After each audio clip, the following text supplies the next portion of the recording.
কাউন্সিলরের সৌজন্যে নতুন দিশা পেল বারাসাত পুরসভা। সম্পূর্ণ অবৈজ্ঞানিকভাবে কংক্রিটের নিকাশি নালা তৈরির ফলে বিপজ্জনকভাবে ভূগর্ভস্থ জলস্তর কমছে বলে ভূবিজ্ঞানীদের অভিযোগ। ঢালাই নর্দমা হওয়ার ফলে ভূপৃষ্ঠের জল মাটির স্তর ভেদ করে ভূগর্ভে পৌঁছতে পারছে না, যার ফলে বারাসাত শহর জুড়ে মারাত্মকভাবে জলস্তর কমে যাচ্ছে। একদিকে অপরিকল্পিত আবাসন নির্মাণ, অন্যদিকে ভূগর্ভে জলের অভাব। বারাসাত অঞ্চল আগামী 20 বছরের মধ্যে লাল জোনের মধ্যে চলে যাবে বলে আশঙ্কা করা হচ্ছে। আগাম বিপদ আশঙ্কা করে বারাসাত পুরসভার 13 নম্বর ওয়ার্ডের কাউন্সিলর ডাক্তার সুমিত সাহার উদ্যোগে রামকৃষ্ণপুরে প্রায় 1000 ফুট সিমেন্টের নর্দমা তৈরি করা হলো।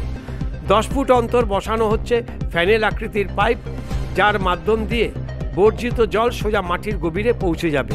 এই প্রক্রিয়ায় ভূগর্ভে জলস্তর বাড়বে বলে আশাবাদী পুর কর্তৃপক্ষ সহ ভূবিজ্ঞানীরা।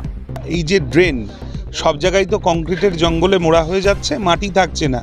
এখন ড্রেনে যাতে মাটির পাক না জমে তার জন্য ড্রেনের তলার বেসটা ঢালাই করা হয়, কিন্তু তাতে মাটিতে কিন্তু জল পৌঁছচ্ছে না।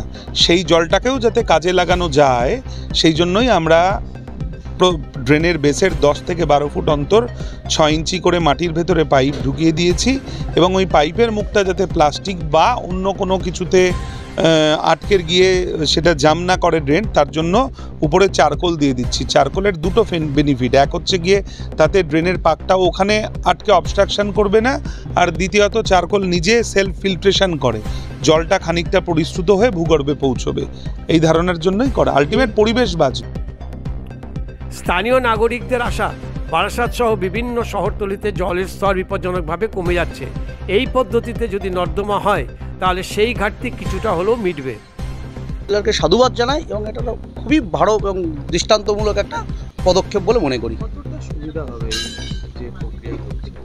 এতে তো আমার মনে হয় যে একদমই কিছু যাচ্ছিল না। এর আগে তো ড্রেনের সমস্তটাই পাকা ছিল, কংক্রিটে মোড়া ছিল, ফলে ড্রেনে কোনো রকম জল রিসাইকেল হচ্ছিল না।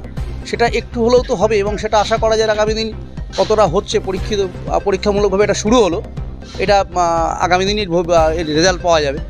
পরিবেশ ধ্বংস করে উন্নয়ন ভবিষ্যতে কতটা ভয়ঙ্কর হতে পারে তার নমুনা সমগ্র উত্তর ভারত। প্রকৃতির তাণ্ডব লীলা ধ্বংসযজ্ঞ চলছে গোটা পাহাড় অঞ্চল জুড়ে।